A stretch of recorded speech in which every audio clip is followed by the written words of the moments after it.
course, if God exists, then theism would be true. And if someone lacks belief in that God, then atheism would be true. Yeah, that's true. Both would be true. It's a reductio ad absurdum position of that redefinition. Yeah, exactly. You have to understand how ridiculous you sound right now, because they just simply don't understand this conversation. And I really don't think that they should be trying to tell people about what atheists believe or don't believe while not understanding the conversation that they're even having.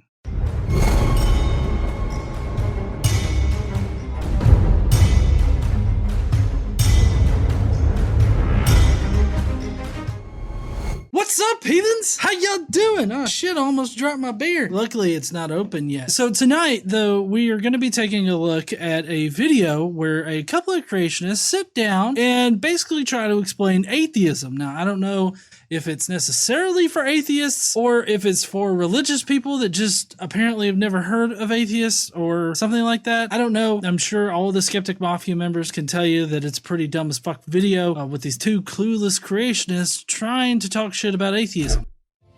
What is atheism?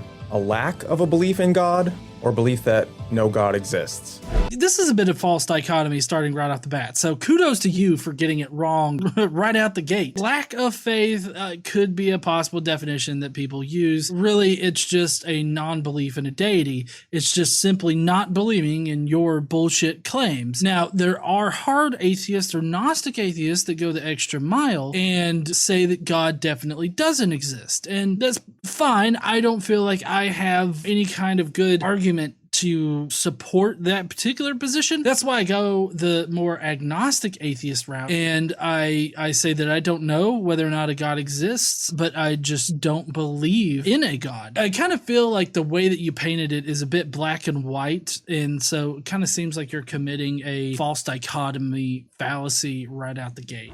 Hi there, I'm Keaton Halley, and joining me today on the program is Dr. Jonathan Sarfati. G'day, everyone. Let's talk about this question of the definition of atheism. In the last, I think it's maybe a decade or so, a lot of atheists have been part of a movement to sort of redefine the term. Why don't you tell us historically what has it meant and what's the definition that they're now giving? Like, you can go to philosophical dictionaries of not that long ago, and they would say that atheism affirms the non-existence of God. It's an active disbelief in God, active belief in God's non-existence. But now you've got some revisionism going on saying that atheism is just a lack of belief in God. That's quite a big difference. It's not revisionism. I feel like this is yet another fallacy. You know, what I really need to do up on my stream deck is a fallacy counter. This is not revisionist history whatsoever. This would be like a fallacy of tradition or an appeal to tradition. He's saying traditionally when people talk about atheism, they're talking about the positive claim that God does not exist, or God or gods. What he's appealing to is a very old definition or a very old understanding of this entire conversation. To suggest that the conversation is not going to evolve over time, or people aren't going to come into different ways to view atheism on the whole, it's just fallacious as fuck, because that's not how our language works. That's not how anything has ever worked. Being a Christian has changed a lot over time. So to say, oh, I'm a Christian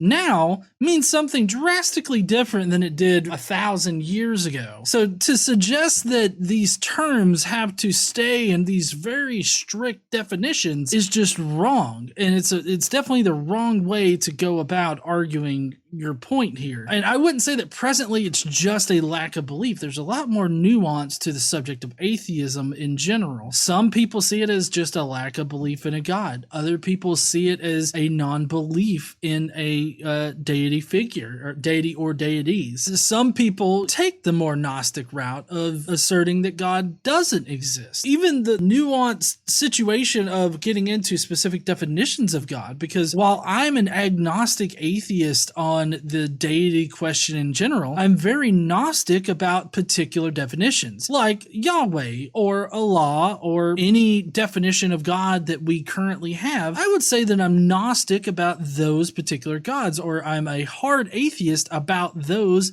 gods.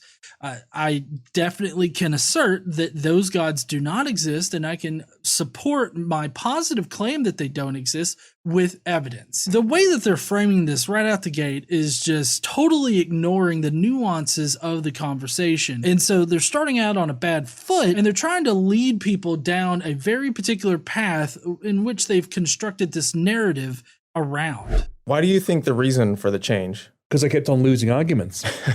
Well, I mean, the thing is, if it's the usual definition, then the burden of proof is on them to show their conclusion is right. But if they just say it's a lack of belief, then they try to shift the burden of proof onto us to give positive evidence while they don't have to give any evidence for their own position. As far as atheism goes, I don't have to give any kind of evidence for your God's non-existence. You are the one making the positive claim, thus making you the one that has to show how your God definitely does exist, preferably with evidence, not necessarily arguments, but just give me good evidence to suggest that a God does exist. And that just gets you to this ambiguous God deity. It doesn't actually get you to your specific definition of God. The neutral position is a secular position where you have no concern about whether or not God exists. And then if you want to assert that a God exists, you have to provide evidence for it. So you stay in this secular position, or this very atheistic position of just not believing in a God, having a non-belief in a deity. We've never had the burden of proof, at least in the modern version of this conversation. Now, I can't really speak to whether or not atheists in the past kept losing arguments, but considering that you're creationists and you think that atheists lose the argument every single time, no matter what, just because they are atheists, doesn't really seem to matter whether or not they previously lost all of their arguments, because according to you, we are still losing the arguments. So that just seems like a non-point, kind of like just a personal jab at atheists there. Kind of petty, if you ask me. Casey said, bitch. Yeah, I think that's exactly right. That it seems almost like a cheap move, a shifting of the goalposts to avoid having to actually give reasons for the view that they hold, which of course many of them do believe that God doesn't exist. This is why they argue that way in debates and write books on the subject and so forth. Well, hold on. We have to be very specific here, because I would hazard to guess that most atheists are saying that your particular God doesn't exist. Most of the time when these conversations happen, we're not talking about this ambiguous God figure, right? This ambiguous deity. We're talking about specific definitions. Whenever like an atheist and a Christian are discussing whether or not God exists, it's never really the question of whether or not an ambiguous God deity exists, like just in general. It's always a very specific definition. So I feel like without specifying that you're talking about just a supernatural deity, then we're more or less going to be on the playing field of specific definitions. Most atheists would say, I don't believe in a God because he hasn't been proven to exist, and I don't know whether or not a God does exist. He could exist, he could not exist. We just simply don't know, but I don't believe he does. It's you have to understand the nuances of this conversation. If you leave them out when you're talking about it in this kind of fashion, it makes it seem like you're purposefully leading people down a specific path you've already crafted a narrative for. Yeah, there's a lot of trouble to go to just for a lack of belief. I mean, I have to give reasons for my lack of belief in Santa Claus. Or green cheese on the moon or whatever it is. I mean, and the thing is, I mean, they used to talk about agnosticism, which is I don't know, or strong agnosticism, which is no one can know, which is what T.H. Huxley, Darwin's bulldog, invented that term, and that's how he meant to use it.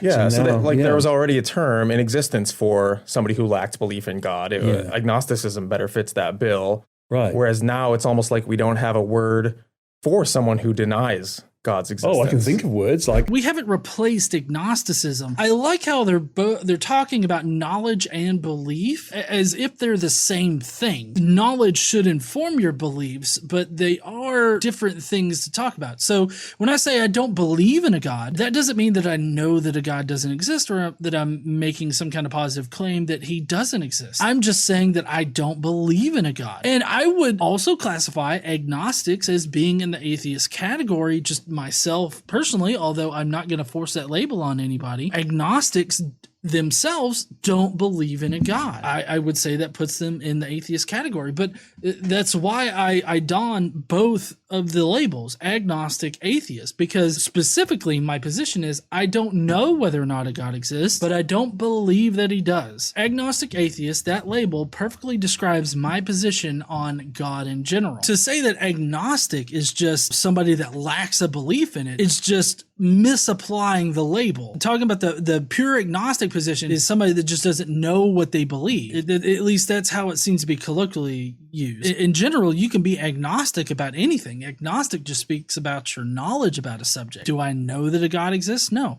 Do I know that a meteorite's not going to destroy my apartment? I don't know that it won't, but I don't believe that that will happen. So you have to understand the nuances between knowledge and belief. And these guys seem to be confusing the two.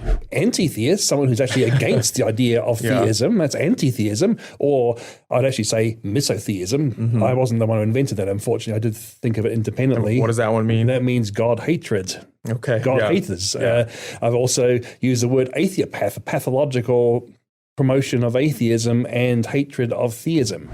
If you hate God, then you're not an atheist, because atheists don't hate God because we don't believe in a God to hate. I mean, it just doesn't make sense to say that atheists are misotheists or anything like that. There are misotheists out there, somebody that actively hates God. I would doubt that they would say that they're atheists. I don't know any, so maybe I'm wrong. I've looked up atheopath to see if it's an actual word. It's not. It's not in a dictionary or anything like that, which doesn't mean that it can't be, I guess, created and put into a dictionary. But the only places that I've seen atheopath published at, on the internet, the only place you can find atheopath is on creationist websites who are trying to portray atheists, at least the atheists that are very vocal about not believing in a God and fight against creationists, as well as religious people that want to push their agenda through the government or in any other kind of way. Those are atheopaths to them. People that pathologically don't believe in a God, tell everybody about it, and fight against them and their crazy batshit insane ideas. But it kind of seems to me like whoever this is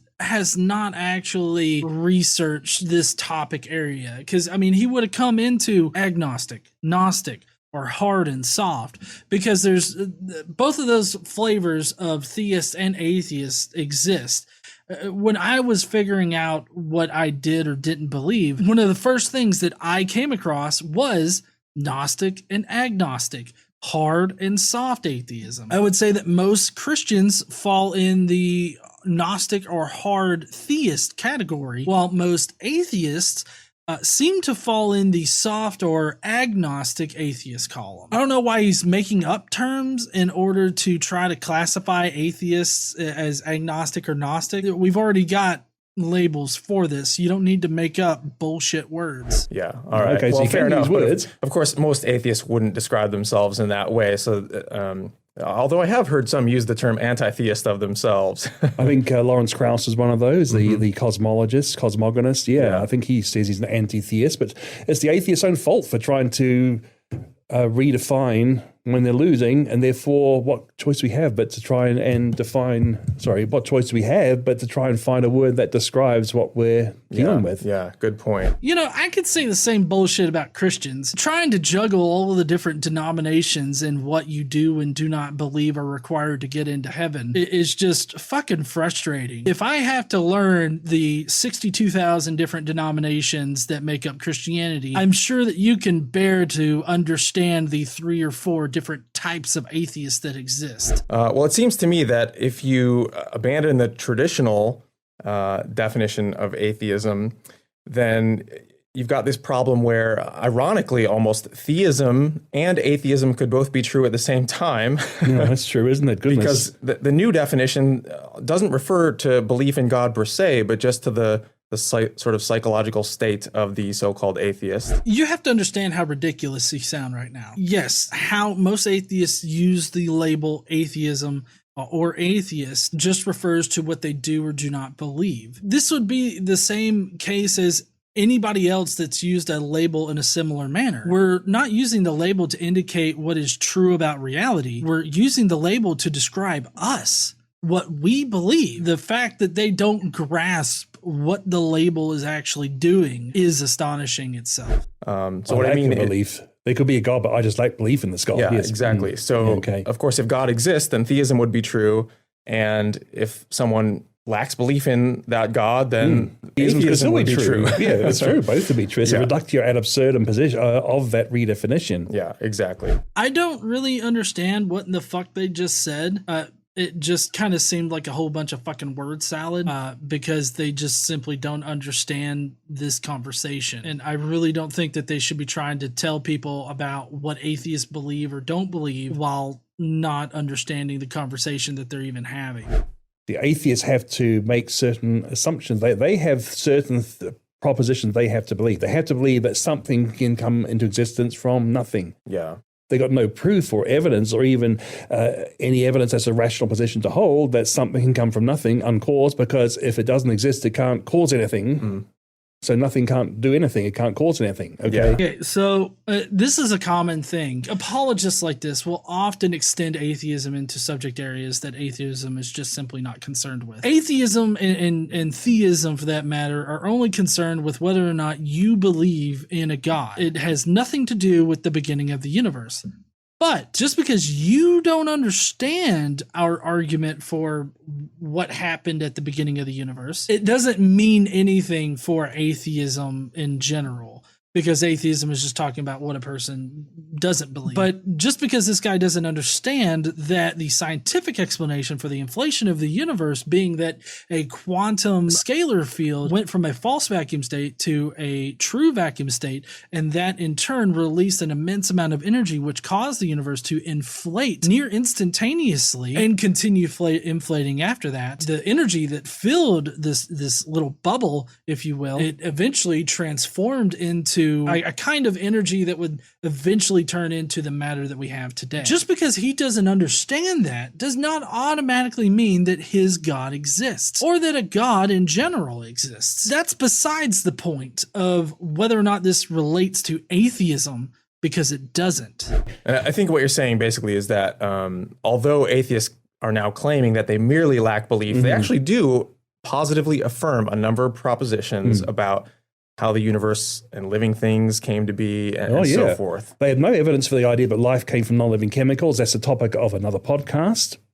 But no evidence whatsoever. In fact, the evidence is very much against it, but they have to believe it because of their belief system. That's a positive thing they have to believe, right? Yeah. No, it's not a positive thing that you have to believe. In fact, you can be a theistic evolutionist. You can definitely be that. I feel like here he's conflating abiogenesis with evolution, though, because they're creation ministry, so obviously they're going to disregard evolution in general. But again, none of this has any kind of bearing on atheism. In this particular section, they talked about how atheists make a number of claims about things. This is completely separate from the question of whether or not God exists. While we do have a scientific explanation for the inflation of the universe, that does not say anything about whether or not a God exists. God could have been the one that bumped the quantum scalar field with his tiny dick and shoved it into the true vacuum state. He probably grew the glory just for us, honey. The glory of his cock. He nudged it forward with the tip of his dick, just the tip. And he could have created the entire, universe that way. Who knows? I don't know. I don't know what caused this quantum scalar field to fluctuate. As far as I can tell in quantum mechanics, you don't necessarily need a cause for it to happen. But ultimately, I don't know. So me being able to explain the inflation of the universe to you does not say anything about whether or not a God exists. What it does say is something about whether or not your particular definition of God exists. And that would be an argument that I would bring up to show you that your particular God doesn't exist. Exactly. It opens them up then to the criticisms that creationists and others make of their worldview commitments. And it is a worldview commitment. That's makes no mistake about that. Yeah. Atheism is not a worldview. I'm just saying it's a description of what you don't believe in. I could say that I'm a Bigfootist. If there were, which there are romantic novels about Bigfoot, but if there was a religion devoted to Bigfoot where its adherents numbered in the millions and it was seen as weird not to believe in Bigfoot, I would definitely brandish the title a Bigfootist or fairies or leprechauns or Loch Ness Monster, if you have societies that are primarily centered around whether or not a God exists, then there needs to be a label to describe people that don't do that. It's not that it's a worldview, it's that it's a label for somebody that doesn't believe your bullshit. And that's it. It says nothing else about the rest of reality. Really appreciate you guys, but if you will, leave a like on this video. Just go ahead and smash that like button, and be sure to subscribe if you're not already subscribed. Like I said, appreciate you guys being here. Leave me a comment too. Oh, that's what I meant to say. Leave me a comment. That really helps me out in the algorithm. And otherwise, I guess I'll see you heathens later. Don't forget to stand up and use your voice.